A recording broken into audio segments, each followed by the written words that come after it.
l'idée, l'idée est ancrée chez les petits chefs. Soyez les petits chefs. Bonjour à la maison, bienvenue sur la chaîne Les Petits Chefs, j'espère que vous allez bien à la maison. Si vous ne me connaissez pas, mon nom est Pat et aujourd'hui j'ai envie de vous présenter le jeu Bunny Boom. Un jeu de ruse game créé par Gim, illustré par Andrew Bosley. Dans ce jeu-là, vous vivez une invasion de lapins. La folie s'est emparée du village et vous, les villageois, vous essayez d'envoyer les lapins chez les voisins. Mais reste qu'il y a un risque, hein? Ouais, en agissant ainsi, ben vous pouvez attirer d'autres lapins chez vous. Vous devrez user de stratégies pour que vous ayez moins de lapins que vos voisins en fin de partie. Les parties sont de 15 minutes pour 14 ans et plus, de 2 à 4 joueurs.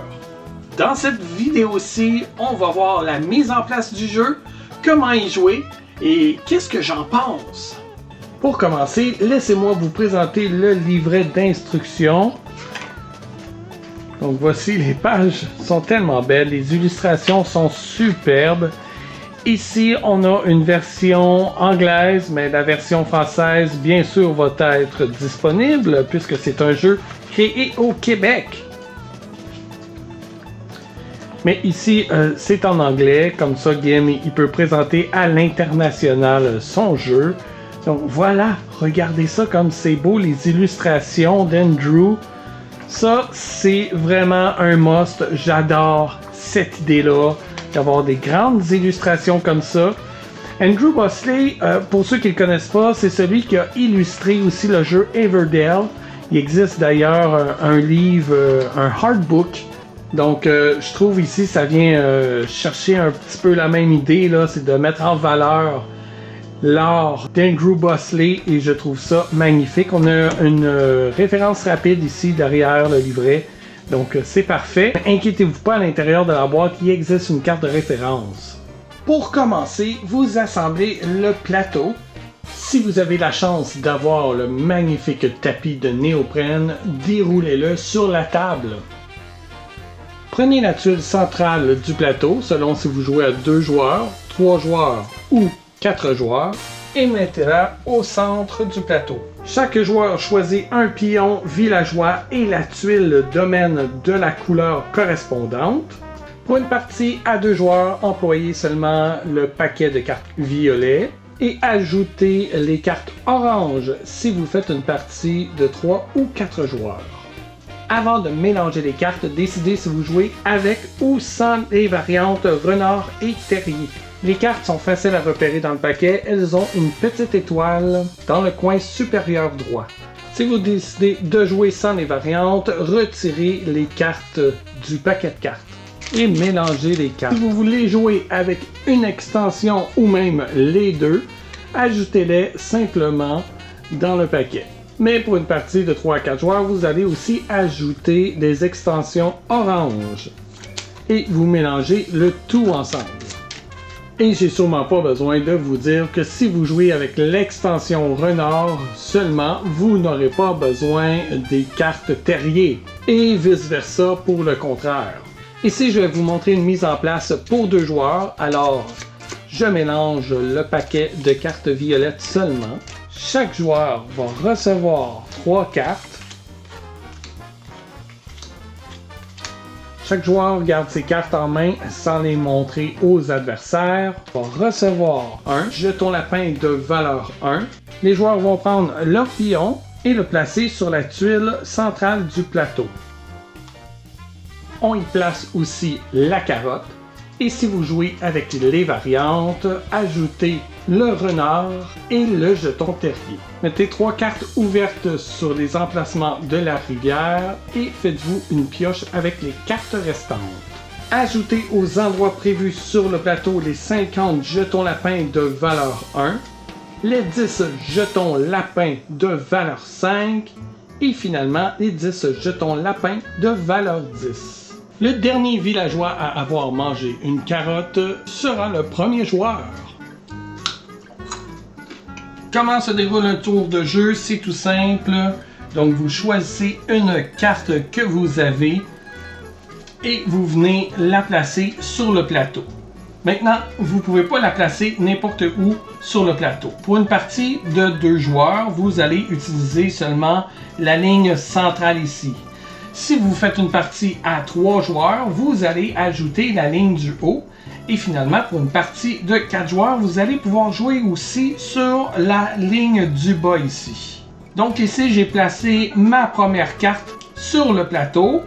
Laissez-moi vous présenter la carte. Tout d'abord, vous allez avoir le symbole famille de la carte, le nombre de lapins ici.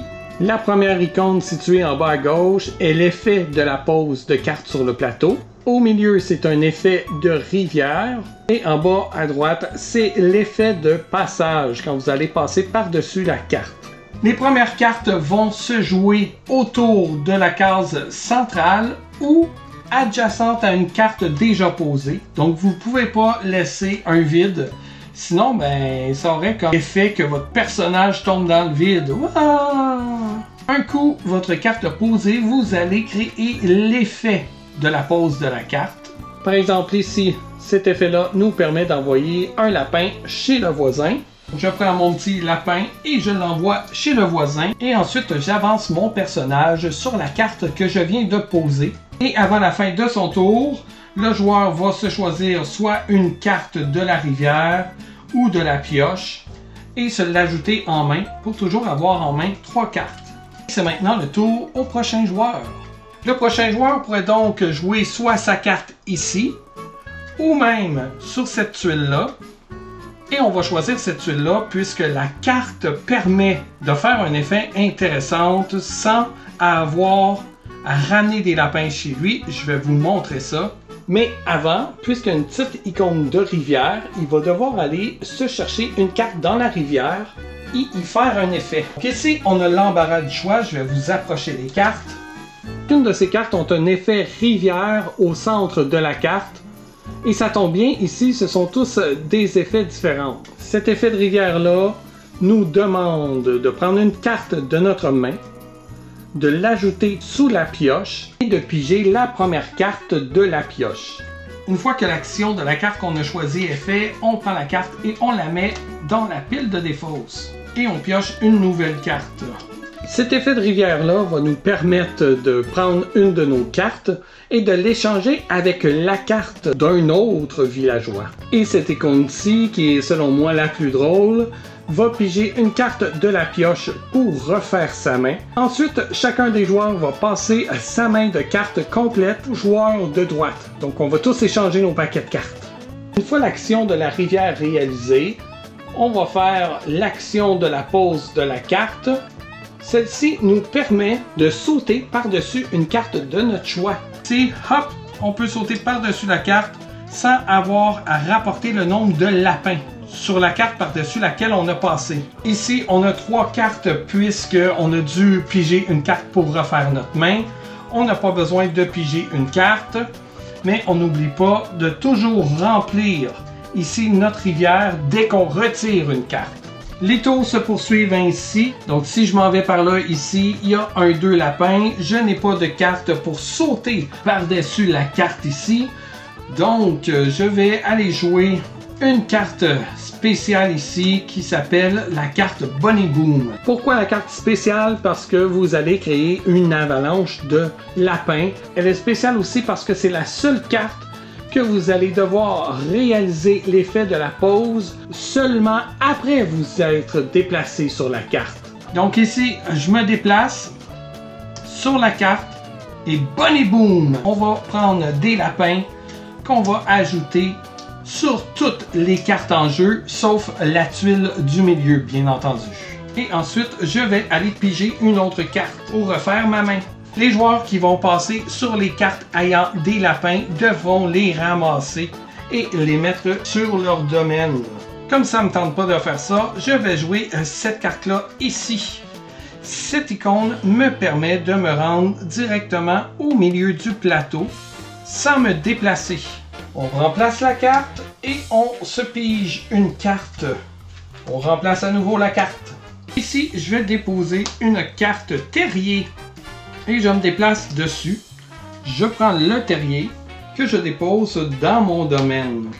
Chaque fois qu'un villageois va s'arrêter sur la carte, ou, admettons s'il y avait une carte ici, passer sur la carte, je pourrais lui envoyer un de mes lapins. Jusqu'à maintenant, ça va bien, on n'a pas ramassé beaucoup de lapins, mais pas mal sûr que ça va se gâter. Donc on pige une carte de la rivière pour refaire notre main, et on remplace la carte.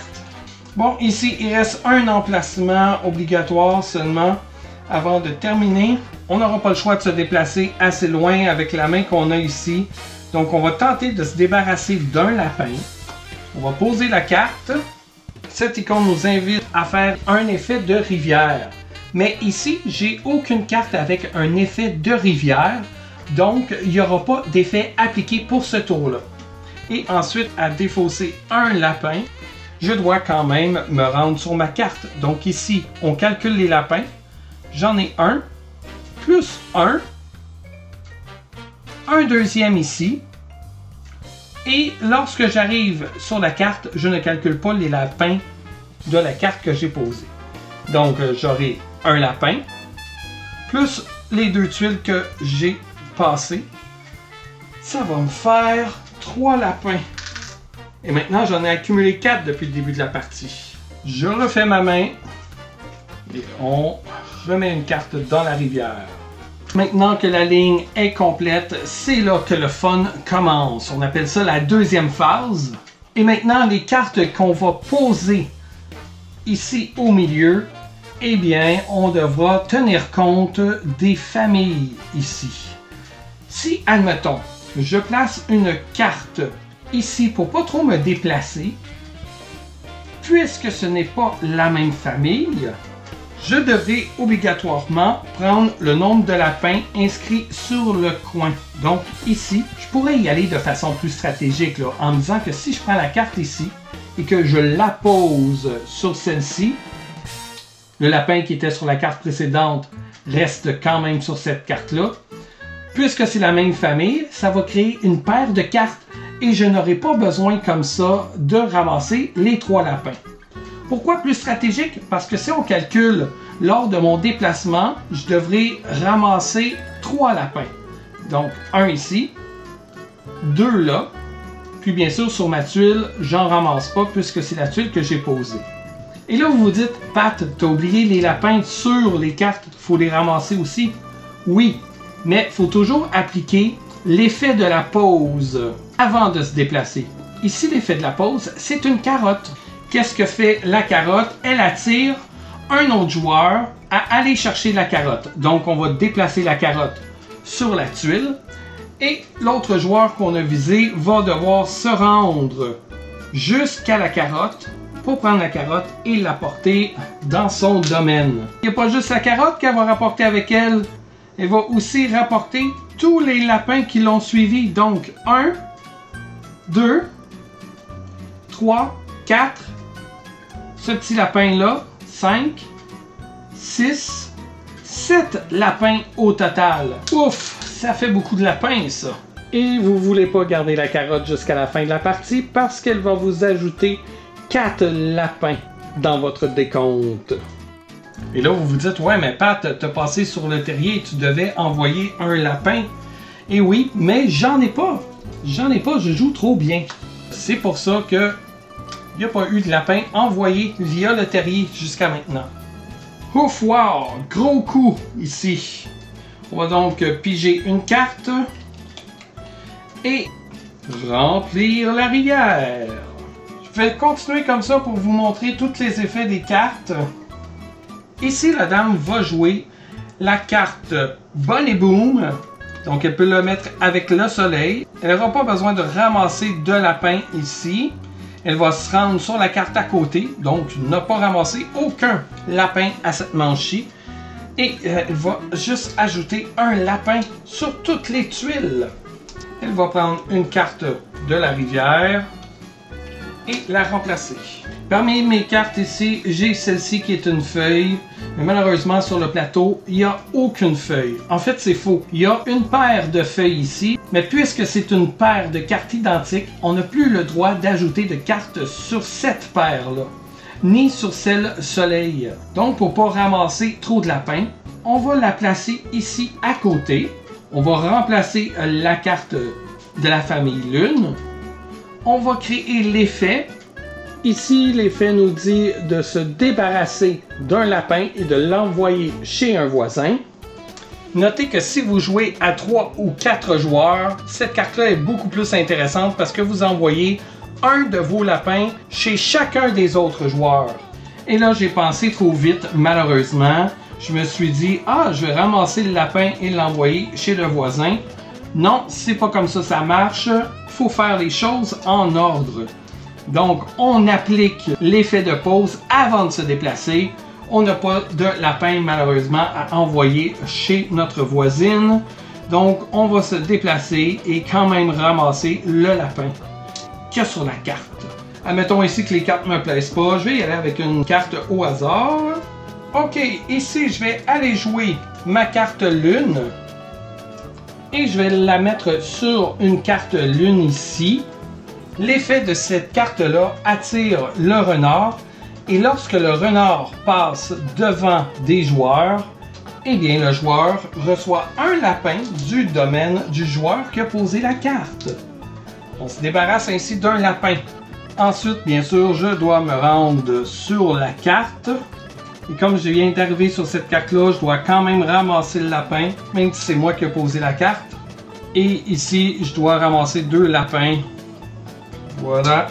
Là, j'ai beaucoup de lapins ici. N'hésitez pas, vous pouvez changer un certain nombre de lapins comme ça pour des plus gros lapins. Vous avez des jetons de 5 lapins et de 10 lapins. Ça évite que ce soit trop le bordel sur votre plateau. Donc, je vais aller me chercher maintenant une carte. Tiens, je vais prendre la carte carotte. Bon, je mets une carte dans la rivière. Comme je n'ai seulement que des cartes soleil en main, je vais figurer où je vais jouer ma carte soleil. Je n'ai pas le droit, bien évidemment, de jouer une carte sur la tuile où je suis posé.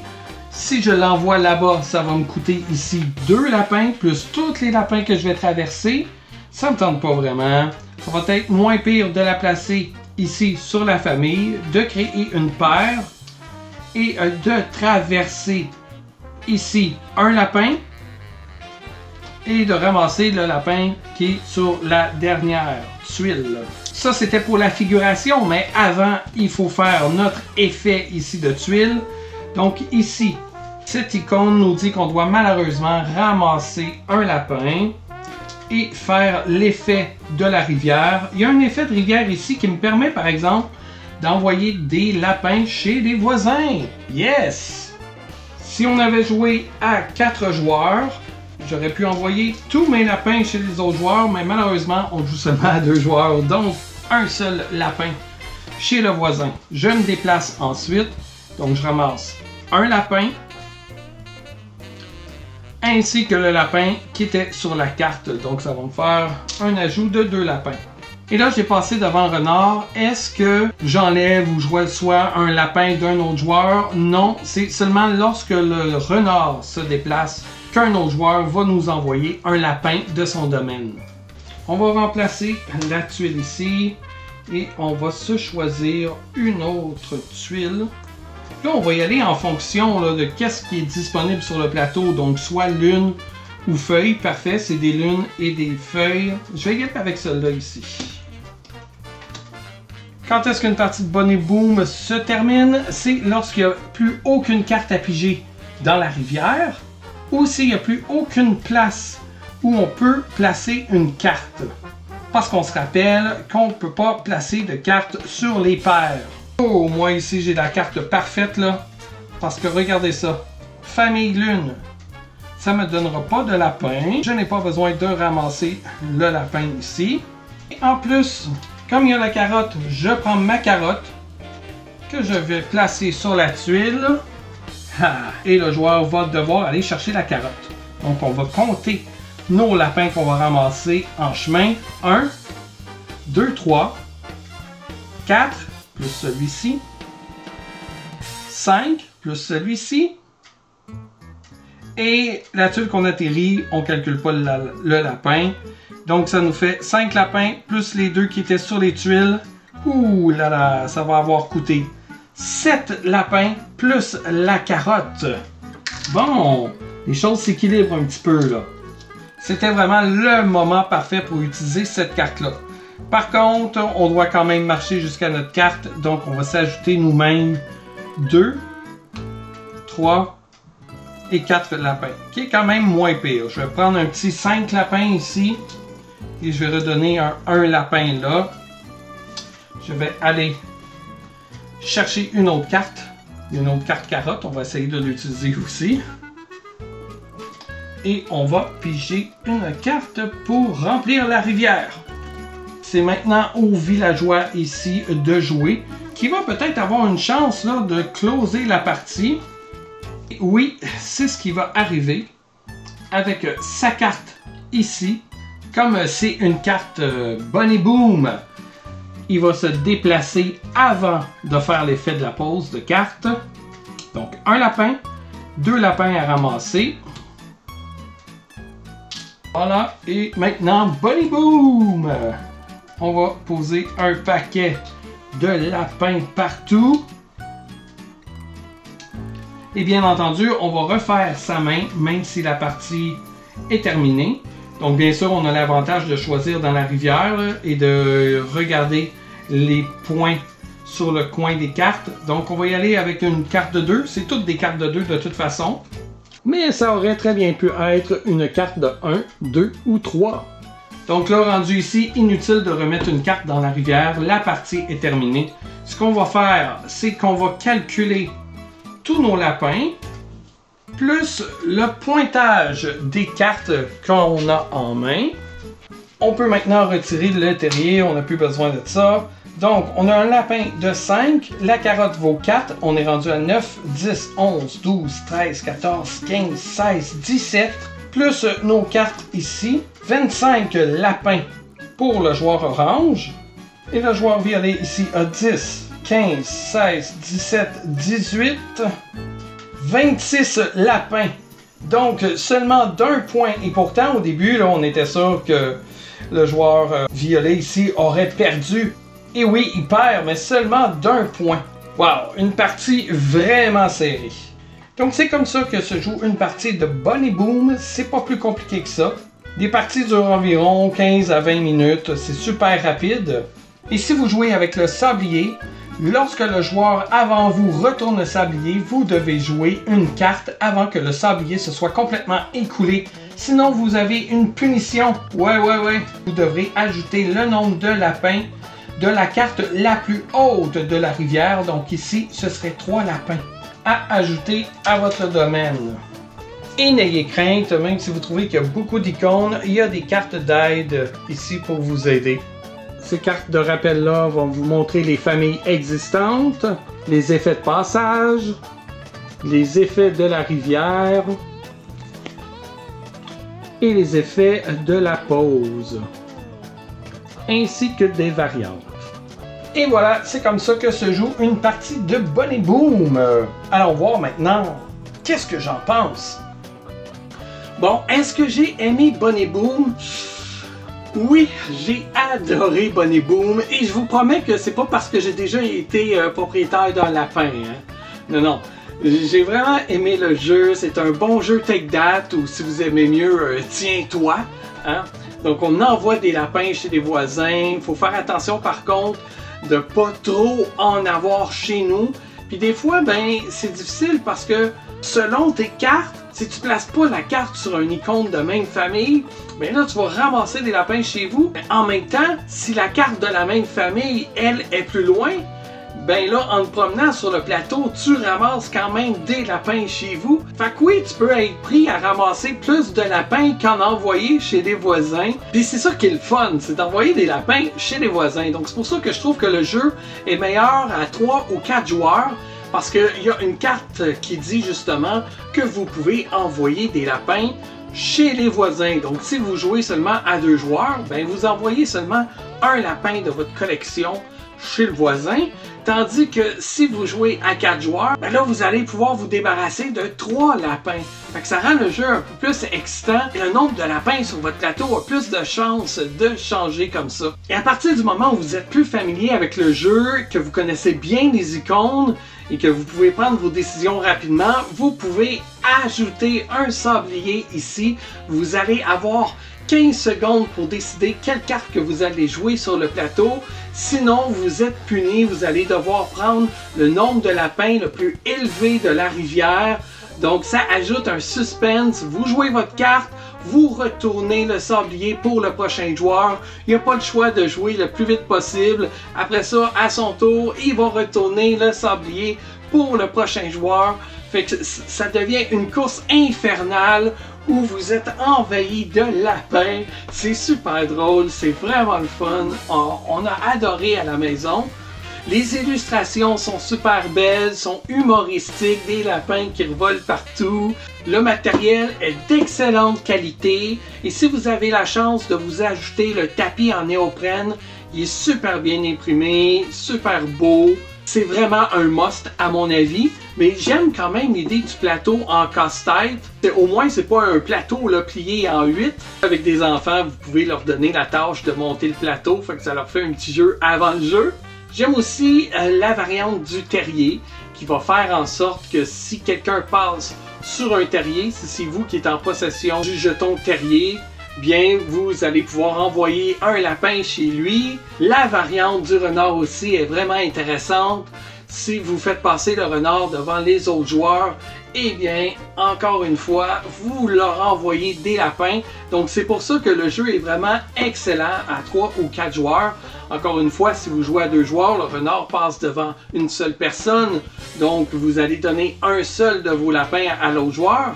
Mais si vous jouez jusqu'à 4, vous pourrez envoyer jusqu'à 3 lapins, évidemment, si le renard a passé devant les 3 joueurs. Et parlant du renard, c'est un petit Easter egg parce que le pion se retrouve aussi dans le premier jeu de Ruse Game, le jeu Ruse. Le jeu est simple et facile à prendre en main, surtout si vous jouez sans les variantes, mais les variantes ajoutent beaucoup au jeu puisque ça permet d'envoyer plus de lapins chez les voisins. Dans vos premières parties, vous allez sûrement trouver « Ouais, mais là, je reçois plus de lapins que j'en envoie chez le voisin. » Mais c'est normal. Le truc, c'est de trouver la meilleure stratégie pour en recevoir le moins possible, tout en envoyant chez le voisin. Donc oui, c'est un jeu où vous serez puni à la base et vous devez essayer d'être le moins puni possible. L'astuce, c'est en fait de pas trop se promener sur le plateau. Comme ça, si vous bougez seulement de une case, quand c'est possible bien entendu, ben vous recevez pas ou peu de lapins. Parce que c'est sûr que vous allez recevoir beaucoup de lapins si vous passez par-dessus plusieurs cartes qui ont été posées sur le plateau. Mais des fois, vous n'avez pas le choix de jouer une carte à l'autre bout du plateau parce que c'est le seul emplacement disponible. Et là, vous payez le prix. Donc, c'est vraiment le fun. Il faut gérer ces cartes. Les cartes de la rivière sont régulièrement changées. Il y a un effet de rivière aussi qui va vous obliger là, à échanger votre main et de recevoir celle de votre voisin. Donc là, vos plans sont complètement échoués.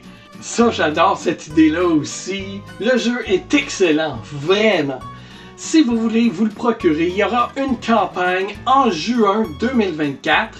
Et j'ai eu vent qu'il pourrait bien être livré d'ici les fêtes. Voilà, c'était ma présentation pour Bunny Boom. J'espère que vous avez aimé cette vidéo-là. Si oui, n'hésitez pas à y mettre un pouce satisfait. Vous pouvez commenter, vous pouvez vous abonner à la chaîne. Allez voir les créations de Gim et Ruse Game. Ils ont une page Facebook, Instagram, leur site web. Et moi, ben, je vous dis à bientôt pour une prochaine vidéo. Bye!